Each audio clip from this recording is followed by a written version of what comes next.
Power restored to some in New York after heat wave outage. New York APU. Thousands across New York City remained without power overnight amid heat and humidity.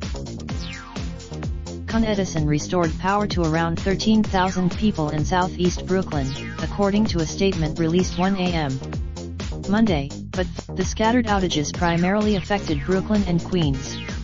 De Blasio, the Democratic mayor, had tweeted that Con Ed would start bringing those customers. One of two senior facilities affected by the outage had its power back, and generators were being sent to the other, de Blasio tweeted after midnight. Meanwhile, government. Andrew Cuomo, we. Cuomo also said he directed the State Department of Public Service to widen its investigation into last week's blackout in Manhattan to include Sunday's outages in Brooklyn.